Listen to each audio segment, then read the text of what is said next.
नमस्कार दोस्तों, legal doubts में आपका स्वागत है। आज हम बात करेंगे लॉ के सबसे बेसिक लेकिन सबसे इम्पोर्टेंट टॉपिक की।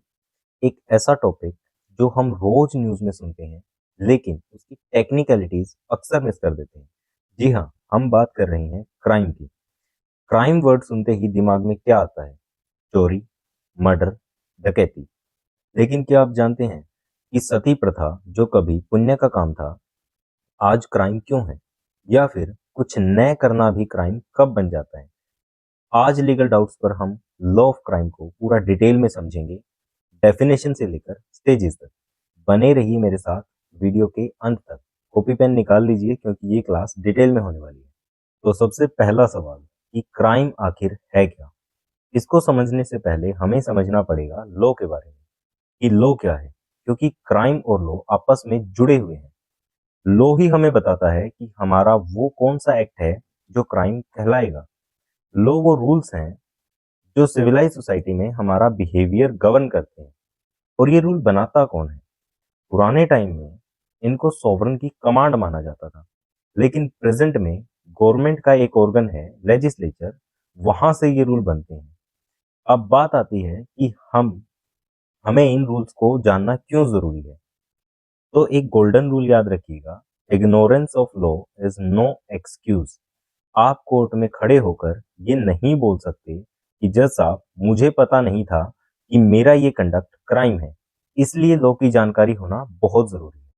लॉ के बारे में हमने समझा कि लॉ एक सेट ऑफ रूल्स है जो हमारे बिहेवियर को गवर्न करता है सोसाइटी में। तो अब हम बात करते हैं क्राइम की। ज्यूरिस्ट के अकॉर्डिंग क्राइम को एक डेफिनेशन में पिरोना थोड़ा मुश्किल है, लेकिन सिंपल वर्ड्स में देखें तो crime is an act which is both forbidden by law and revolting to moral sentiments of the society। मतलब जो चीज कानून ने मना कर रखी है और सोसाइटी के मोरल्स के खिलाफ हो, वही क्राइम कहलाता है। क्राइम की डेफिनेशन कोई पत्थर पे लकीर नहीं होती, ये टाइम और प्लेस के हिसाब से बदलती है। जैसे हमारा लॉ टाइम के साथ बदलता है, उसके साथ क्राइम भी बदलते हैं। एग्जाम्पल देखिए, सती प्रथा एक टाइम पे इंडिया में पुण्य का काम था, आज ये एक सीरियस क्राइम है। ठीक ऐसे ही पहले एक से ज्यादा शादी करना अलाउड था, पर आज हिंदू मैरिज एक्ट 1955 के अकॉर्डिंग ये क्राइम है। हालांकि मुस्लिम लॉ में अभी भी एक्सेप्शंस हैं। अब हम बात करते हैं नेचर ऑफ क्राइम की। ध्यान रहे, सिर्फ कानून तोड़ना क्राइम नहीं है। आमतौर पर हम सोचते हैं कि कोई भी गलत काम क्राइम है, लेकिन कानून ऐसा नहीं मानता। लॉ बोलता है crime is a wrong against the society. Crime के कुछ करेक्टरिस्टिक्स होते हैं। जब कोई रोंग वो सारे करेक्टरिस्टिक्स फुलफिल करता है, तो वो क्राइम कहलाता है। जैसे कि आप स्क्रीन पर देख सकते हैं, इसके तीन करेक्टरिस्टिक्स होते हैं।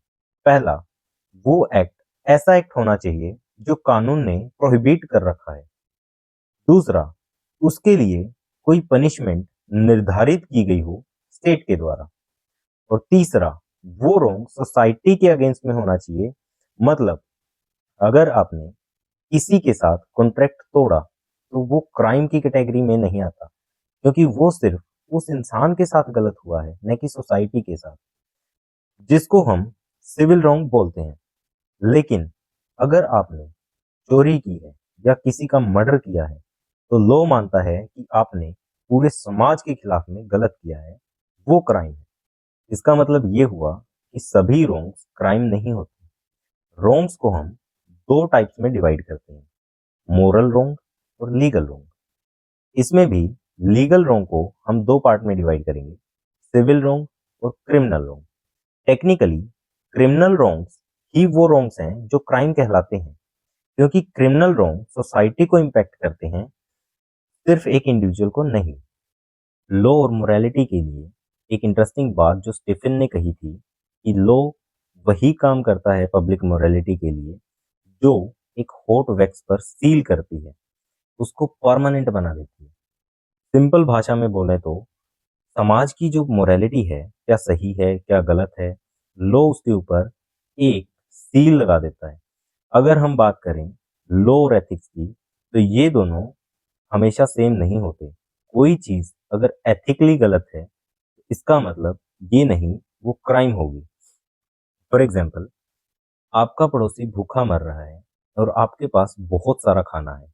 अगर आप नहीं देते तो ये एथिकली गलत है, पर क्राइम नहीं है। ठीक ऐसे ही अगर कोई डूब रहा है और आप चुपचाप देख रहे हैं, तो लो कहता है अगर आपकी ड्यूटी नहीं है उसको बचाना, तो ये कोई क्राइम नहीं है। अब आते हैं मेन टेक्निकल पार्ट के ऊपर। किसी भी क्राइम को साबित करने के लिए 4 एसेंशियल एलिमेंट्स का होना ज़रूरी है। अगर इनमें से एक भी गायब है, तो वो क्राइम नहीं कहलाएगा। सबसे पहला एलिमेंट है ह्यूमन बीइंग। क्राइम को करने वाला इंसान होना चाहिए जो लीगल ऑब्लिगेशंस के अंडर हो। इसकी कुछ एक एक्सेप्शंस हैं, जैसे president of India, governor, foreign ambassadors और इनसेन पर्सन। अब क्वेश्चन उठता है कि क्या कंपनी क्राइम कर सकती है? पहले सोचा जाता था कि कंपनीज की कोई बॉडी नहीं होती, उसको जेल कैसे भेजेंगे?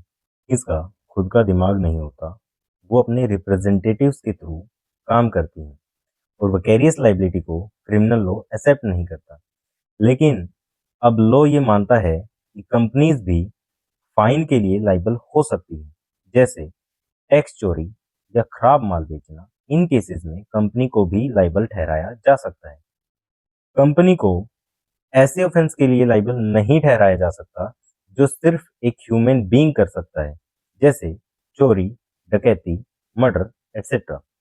और ना ही ऐसे ऑफेंस के लिए जिनमें मैंडेटरी इम्प्रिजनमेंट हो।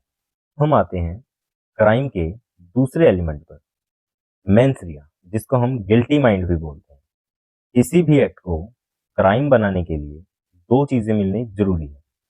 पहला है मेंसरिया, मीन्स गिल्टी माइंड। दूसरा है एक्टस रियस, जो कि है गिल्टी एक्ट। यहाँ पर एक मैक्सिम याद कर लीजिए, एक्टस नॉन फेसिट्रियम निसी मेंसिट्रिया। सिर्फ काम करना क्राइम नहीं है, जब तक दिमाग भी गिल्टी ना हो। आप स्क्रीन पर देख सकते हैं मेंसरिया का इवोल्यूशन कैसे हुआ। टाइम के साथ कभी बोला गया मेंसरिया नेसेसरी पार्ट नहीं है क्राइम का, तो कभी इसको इम्पोर्टेंट एलिमेंट माना गया। करंट सिचुएशन ये है कि मेंस रिया जरूरी है किसी भी क्राइम को कॉन्स्टिट्यूट करने के लिए, जब तक कि कानून में मना ना किया गया हो। पीएनएस में डायरेक्ट मेंस रिया वर्ड कहीं यूज नहीं किया गया, लेकिन कुछ वर्ड्स यहाँ पे यूज किए गए हैं जो मेंस रिया को दिखाते हैं, जैसे intentionally, knowingly, dishonestly, fraudulently etcetera. अक्सर लोग इंटेंशन, नॉलेज और मोटिव में कंफ्यूज हो जाते हैं। जैसे कि आप स्क्रीन पर देख सकते हैं, इंटेंशन, जिसको हम इरादा भी बोलते हैं, ये होता है आपका एक्टिव डिजायर, मतलब कि आप क्या करना चाहते हैं। फॉर एग्जाम्पल, गोली मारना ताकि बंदा मर जाए, ये क्राइम के लिए जरूरी है। उसके बाद आता है नॉलेज। इसका मतलब होता है जानकारी और अवेयरनेस। फॉर एग्जाम्पल, एक्सपायर्ड दवाइयां बेचना, पता है नुकसान हो सकता है, लेकिन किसी को मारने का इरादा यहाँ पे नहीं है।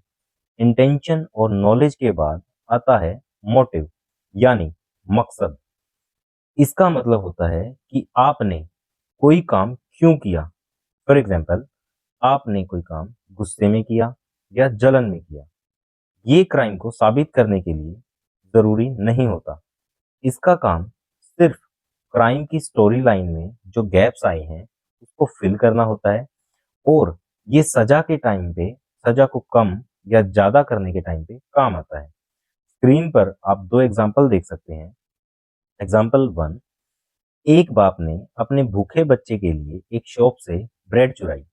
मोटिव था बच्चे को भूख से बचाना, which is irrelevant to guilt. लेकिन यहाँ पर इंटेंशन चोरी का था, जो गिल्ट के लिए रेलेवेंट है। दूसरा एग्जाम्पल देखिए, मर्सी किलिंग का। पत्नी अपने पति को दर्द से तड़पते हुए नहीं देख पाई, तो उसने उसको जान से मार दिया। इसमें उसका मोटिव क्या था? Love and affection. लेकिन उसकी इंटेंशन थी मर्डर के मर्डर करके दर्द से बचाने की, जो एक क्राइम है।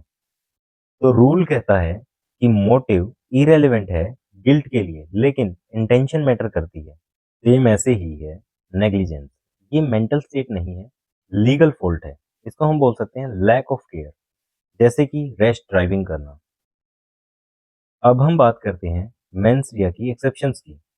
जैसे कि हमने देखा, जनरली क्राइम के लिए मेंस रिया और एक्टस रियस का होना जरूरी है, लेकिन कुछ केसेस में मेंस रिया ना भी हो तो भी एक्ट क्राइम बन जाता है। जैसे पब्लिक न्यूसेंस या किडनैपिंग अगर आपने किया तो आप फंस गए, चाहे आपका इरादा बुरा ना भी हो। इसको हम बोलते हैं प्रिंसिपल ऑफ स्ट्रिक्ट लाइबिलिटी। इसका लैंडमार्क एक जजमेंट है, Ranjit D Udeshi versus state of Maharashtra. ठीक ऐसे ही पब्लिक वेलफेयर ऑफेंसेस में जितने भी होते हैं, जैसे कि फूड एडल्ट्रेशन हो गया, एनवायरमेंट प्रोटेक्शन हो गया, पब्लिक हेल्थ हो गई, एटसेट्रा, सब में स्ट्रिक्ट लाइबिलिटी का प्रिंसिपल लगता है। सिर्फ बुरा सोचना क्राइम नहीं है, आपको कुछ करना भी पड़ेगा, या कुछ ऐसा जो करना चाहिए था पर नहीं किया गया, जिसको हम इलीगल ओमिशन भी बोलते हैं। यहीं पर आता है हमारा क्राइम का तीसरा एलिमेंट, एक्टस रियस, जिसको हम गिल्टी एक्ट भी बोलते हैं। एक्टस रियस किसी भी क्राइम का फिजिकल कंपोनेंट होता है, और जब voluntary physical act mental element के साथ जुड़ता है तो वो क्राइम बनाता है। किसी भी एक्ट को करने के लिए तीन तरीके हो सकते हैं। Number one, voluntary conduct means जो आपकी मूवमेंट है वो आपकी इच्छा से होनी चाहिए, जैसे गोली चलाना। लेकिन अगर आपकी रिफ्लेक्स एक्शन है या नींद में चलना है तो वो क्राइम नहीं है। सेकंड आता है ओमिशन, कुछ ना करना। जनरली कुछ ना करना क्राइम नहीं होता, लेकिन अगर लीगल ड्यूटी है कुछ करने की और आपने वहां पे ओमिशन किया तो वो क्राइम कहलाएगा। एग्जाम्पल के लिए, लाइफ गार्ड की ड्यूटी होती है किसी डूबते हुए को बचाना। अगर वो नहीं बचाता तो वो एक्ट माना जाएगा। अब सवाल उठता है कि ये लीगल ड्यूटीज या ये ड्यूटीज आती कहां से हैं? ये किसी भी स्टैट्यूट से आ सकती हैं, जैसे कि पुलिस ऑफिसर, या फिर ये किसी कॉन्ट्रैक्ट से आ सकती हैं, जैसे कि लाइफ गार्ड, या फिर ये किसी एक रिलेशनशिप से भी आ सकती हैं, जैसे कि पेरेंट्स की ड्यूटी होती है बच्चे को खिलाना। बीएनएस सेक्शन 2 सबसेक्शन 1 कहता है कि act includes omission also. Act एक तीसरे तरीके से भी हो सकता है, स्टेट ऑफ अफेयर्स। कभी कभी किसी सिचुएशन में बस होना भी क्राइम है, जैसे being found drunk in a public place. वहां आप कुछ कर नहीं रहे हैं, बस नशे में पड़े हैं, वो भी एक क्राइम है। आपने एक मेंस या फॉर्म की, उसके बाद एक रोंग कमिट किया, उस रोंग से किसी ना किसी को कोई चोट या कोई नुकसान होगा, तभी वो क्राइम माना जाएगा। यहीं पर आता है हमारा क्राइम का last and fourth element, that is injury. आपके एक्ट से किसी ना किसी को चोट पहुंचनी चाहिए, चाहे वो फिजिकल हो, मेंटल हो, या प्रॉपर्टी का नुकसान हो। कभी कभी ये इंजरी सोसाइटी को भी हो सकती है, जैसे एक्ट ऑफ ट्रीजन, राजद्रोह। बीएनएस सेक्शन 2 सबसेक्शन 14 डिफाइन करता है इंजरी चार तरीके से हो सकती है। इंजरी बॉडी की हो सकती है, माइंड की हो सकती है, प्रॉपर्टी की हो सकती है, या फिर रेपुटेशन की हो सकती है। तो ये थे क्राइम के चार पिलर्स। जब ये सारे एलिमेंट मिल जाते हैं तभी एक क्राइम कंप्लीट होता है। और क्राइम का अगला स्टेप होता है स्टेजेस ऑफ क्राइम। ऐसा नहीं है कि क्राइम एकदम से हो जाता है, उसके पीछे स्टेजेस होती हैं जो आप स्क्रीन पे देख सकते हैं। सबसे पहली होती है इंटेंशन, प्रिपरेशन, अटेम्प्ट और कमीशन। कुछ क्राइम्स अधूरे होकर भी पनिशेबल होते हैं, उनको हम बोलते हैं इनकोएट ऑफेंसेस, जो हम नेक्स्ट वीडियो में डिटेल में पढ़ेंगे। उम्मीद है आपको ये सेशन अच्छा लगा होगा, और अगर अभी भी आपका कोई सवाल है तो आप कमेंट सेक्शन में पूछ सकते हैं। अगर आपको ये वीडियो वैल्यूएबल लगी हो तो वीडियो को लाइक ज़रूर करें, हमारे चैनल को सब्सक्राइब करें और बेल आइकन को दबा दें। मिलते हैं अगले सेशन में। जय हिंद।